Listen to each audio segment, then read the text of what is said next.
रविवार दिन थिला समय थिला पाखापाखि दिन 11टा रेस्टोरेंट टेबुल रे बसी मामाली आसिया बाट को अपेक्षा करथिला सुभाष।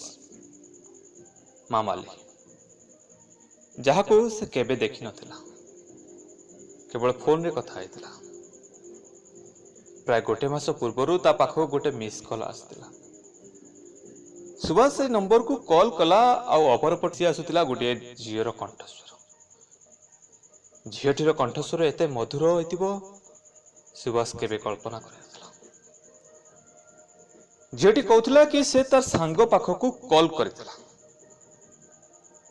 किंतु भूल वशत लागिगला आपण को पाखकू। आई एम सॉरी, क्षमा तो निश्चय मिलिबो, किंतु गोटे शर्त रे कहिथिला सुभाष। आउ शर्त है कि प्रतिदिन तुम्हें मते फोन करिवो किछि समय कथा हेबा पई। ना ना, it's not my order, it's my request कहिला सुभाष। झीटी हसी देई हाँ बरिन ठारू सबुदिन ऑफिस रु फेरिबा परे सुभाष कथा हेउतला झीटी सह। 10 मिनिट रु आरंभ हेई केबे जे घंटारे पहुंची जाइथिला जणा नथिला दुई जण। एबे दुहे दुही को विषय रे सब किछि जानि पारथिले। झीटीर नाम थिला मामाली आ पुओटीर नाम सुभाष। ए गोटे मास भितरे दुहे दुही को प्रति भलो पाइबा सृष्टि हे जाइथिला। आज मामाली देखा करिबा पई चाहुतला सुभाष को। एइटा हेबो दुई जनकर प्रथम देखा। हेले सुभाष आगर बहुत कहिथिला ताको गोटे फोटो व्हाट्सएप करिया पई, किंतु मामाली रो गोटे जिद। फोटो रे कोन देखिबो? जेउ दिन आखि आगो को आसीबी सेई दिन देखिबो।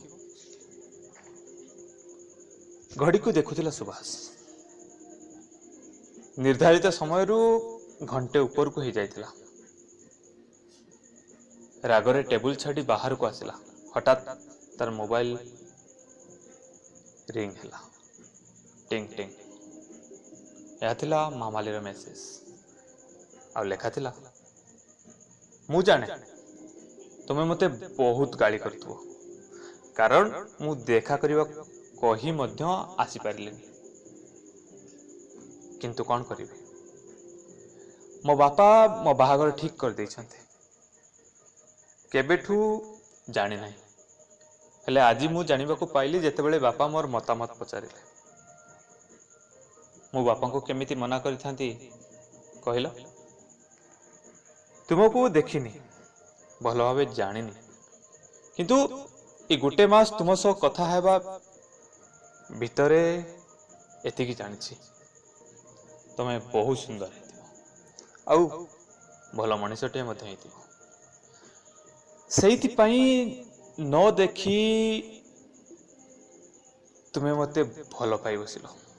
आ मु भी आज जदि तुमको देखा करिया को जाई थांती हुई तो मो जीवन रो गतिपथ बदली जाई थांता।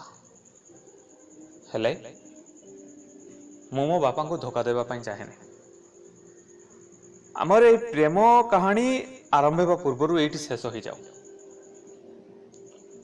मते आ फोन करिवनी, इट्स माय रिक्वेस्ट। आ कारण मध्य पचारिवनी, कारण मु सिम को नष्ट करबा को जाउछि। मेसेज पढ़ी दुखरे भांगी पड़िला सुभाष। केमिति जाई घरे पहुंचला से कथा से निजे मध्य जानि नै। घरे ताको देखी माँ बेडरूम को नहीं गले, कहले तो बापा को सांग आसी छथि तांको झियो सहित बाहागर प्रस्ताव नहीं। माँ कहवा बेले कही पकेले कि झीटी बहुत सुंदर, स्वर्गर अप्सरी परी आ गोटे चाउलर गढ़ा। हेले तू देखा करी कथबार्ता कर, जदि ते पसंद हेबो तेबे आगो को बढ़िबा, नहेले नहीं मु मना कर देबिनी। फ्रेश हेबा को गला सुभाष। फ्रेश हेबा परे ड्राइंग रूम रे जाई पहुंचला सुभाष।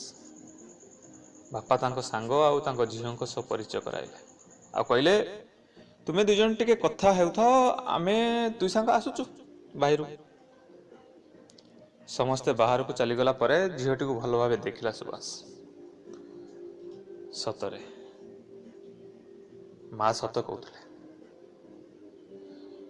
गोलापी रंगर ड्रेस सांग को कला ओढ़णी जमीती परीटे लगुला से। तुमरा ना कौन पचारा सुभाष। सुभाष कंठस्वर शुणी चमकी पड़ा झीटी। ताकू सुभाष कंठस्वर चिन्हा चिन्हा लगुला। मो ना मामाली झीटी कहला। एबे चमकी पड़िबार पाली थिला सुभाष। यही कंठस्वर सहित से आगरू परिचित थिला। वास्तव में दुहे जमीती स्तब्ध हो जाते से मैंने विश्वास करि पारु नथिले कि ये सही मामाली आ मु सही सुभाष। कही जणे कहिथिले कि जदि तुमे काहाकू निज जीवन ठू अधिक भल पाउथा तबे भगवान तुमको मिलेबारे साहाय्य करिवे। But be faithful and be dedicated always. And finally, thanks for watching.